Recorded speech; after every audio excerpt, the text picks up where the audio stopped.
The first time I saw him in the courtroom, I almost laughed. Not because it was funny, but because life had a sense of humor crueler than any bully could ever manage. Back in high school, Jake was the king of torment. He knew every insecurity I had and wielded them like weapons, never missing a chance to humiliate me in front of the whole cafeteria. I spent years avoiding him, walking a careful line between safety and visibility, thinking I'd escaped the worst of him when graduation came. But here he was, in a perfectly tailored navy suit, his jaw tight with professionalism, holding a folder that contained my literal salvation. He was vouching for me in court. Him, Jake, my old nemesis. The courtroom smelled of polished wood and tension. I felt the weight of every eye on me, the collective judgment of strangers who didn't know the intricacies of my past. I kept my gaze on the table, pretending calm, but my hands shook. And then, just before he spoke, our eyes met. A flicker of recognition, but it was different this time. No mockery, no cruelty. Something unspoken and electric lingered there, making the world shrink until it was only the two of us. Jake started to speak. His voice was steady, measured, professional, but it carried a weight I hadn't anticipated.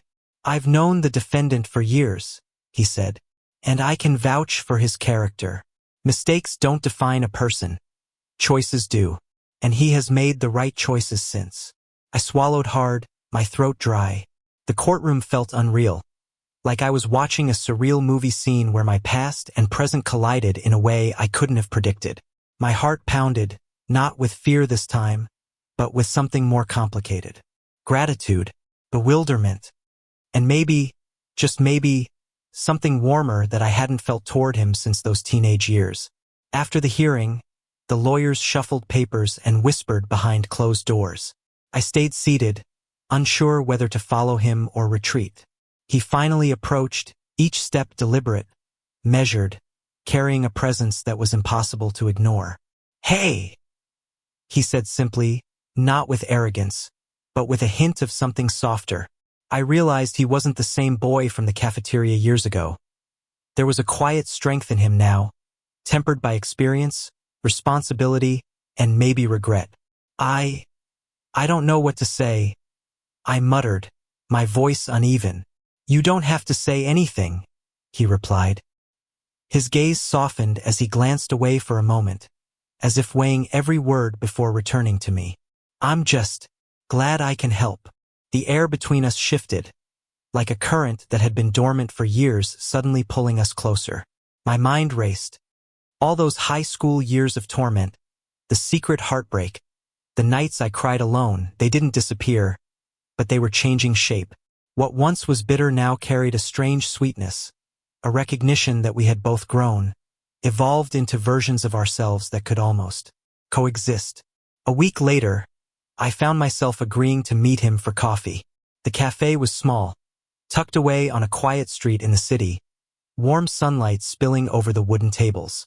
I watched him approach from the window before he noticed me, his tall frame and confident stride unchanged. But there was an ease in his expression, a hint of nervousness he never allowed back in school. "Hi," he said again, more casually this time, but the undercurrent of tension remained. "Hi," I replied, fidgeting with the corner of my sleeve. We sat across from each other, two former enemies navigating an unfamiliar terrain. Conversation started cautiously mundane topics like work, city life, mutual acquaintances, but gradually, layers of our old selves and hidden feelings began to surface. He laughed in a way that reminded me of the boy who had once tormented me, but it was genuine now, untainted by cruelty.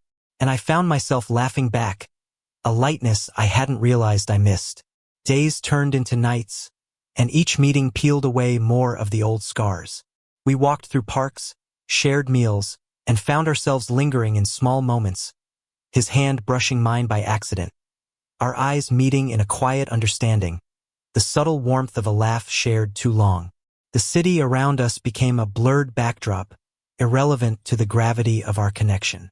One evening, we found ourselves sitting on a bench overlooking the river, city lights reflecting in the water. Silence stretched comfortably between us, heavy with words unsaid. Finally, he spoke, his voice almost a whisper. I never expected this. Neither did I admitted, my heart hammering. I hated you once. I know, he said, a faint smile tugging at his lips. And I hated myself for it later. I was scared, stupid, and cruel. But I've wanted to make things right for a long time. The confessions hung in the air like fragile glass, delicate yet unbreakable. Slowly, hesitantly, I reached out, brushing a strand of hair from his forehead. He leaned into my touch, his eyes closing briefly. And then, in a moment that felt suspended outside time, he took my hand. Not in apology, not in dominance, but in a gesture of mutual understanding and care. The weeks that followed were a careful dance of emotions. We navigated the delicate balance between friendship and something more, our past tension morphing into intimacy that neither of us could deny. Each touch, each smile, each quiet conversation became a thread weaving a new narrative, one that was ours alone. It wasn't immediate and it wasn't perfect. There were awkward moments, remnants of old wounds, and the lingering fear that one misstep could unravel everything. But there was also laughter, comfort, and a profound sense of belonging. I discovered in him a protector, a companion, and a lover, while he discovered someone who could see past the arrogance and cruelty of his youth into the man he had become. One night, under the soft glow of city streetlights, he turned to me with a seriousness that made my chest tighten. I don't want to pretend anymore. Not with you. Not after everything. I met his gaze, feeling the weight of years and the lightness of newfound love in equal measure. Then don't, I said, my voice steady despite the storm inside. He smiled, that mysterious spark in his eyes dancing with mischief and warmth, and leaned in. Our lips met, tentative at first, then with a deep, unspoken understanding of all the pain, growth, and longing that had led us to this moment. For the first time, I realized the truth. Sometimes, the enemy you fear most can become the person who saves you, not just from the world, but from yourself. And in that realization, I found a love I never thought possibly, a love that was messy, complicated, and utterly irreversibly ours. The days after that first coffee blurred together in the best possible way. Every text, every call, every fleeting glance across a crowded room carried the electricity of something forbidden yet inevitable. We were learning the delicate art of rebuilding trust, of reconciling the past with a future neither of us had dared imagine. Jake had become my anchor in ways I hadn't realized I needed. He showed up without fanfare, always steady, reliable, yet somehow still exciting, like a familiar city street at night that suddenly revealed hidden corners of beauty. And I, in turn, was learning to let go of the resentment that had defined so much of my teenage years. The irony was delicious. The boy who had once made my life unbearable was now making it whole. One evening, we walked through an abandoned pier on the outskirts of the city. The air smelled faintly of salt water and old timber, the sound of waves a distant whisper beneath the hum of the city. Streetlights cast long shadows, and the breeze tugged at my hair, making me shiver. He noticed. "You cold?"